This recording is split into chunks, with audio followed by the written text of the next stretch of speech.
শোনেন, আমার সোজা উত্তর হচ্ছে আপনাকে যদি কেউ সম্মান দেয় তাহলে আপনার সম্মান গ্রহণ করা উচিত। কিছুই বলার নেই, কারণ আমি এই প্রফেশনটা চুজ করেছি। আমি এমন একটি প্রফেশনে আছি যেখানে আপনাকে নিয়ে সব সময় কথা হবে, you can't help it, right?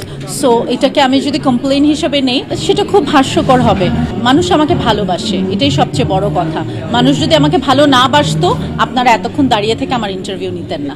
আপনারা তো দেখেছেন আমার পেজে আমি অনেক ছোট ছোট ভিডিও দিয়েছি, তো তারা আসলে খুবই এক্সাইটেড হয়েছে আমাকে দেখে এবং তারা খুব প্রশংসা করেছে। আর তারা সবসময় যারা নিজেদের কালচারকে তুলে ধরে, নিজেদের কালচারের কাপড় চোপড় পরে, সেটা নিয়ে তারা জানতে চায়, তারা প্রশংসা করে এবং অবশ্যই অনেক প্রশংসা করেছে।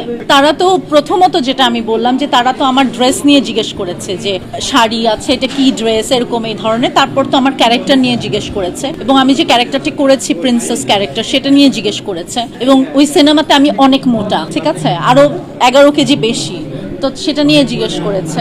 এরকম নানান কিছু, ফিল্মস, মি মাইসেলফ, এসব।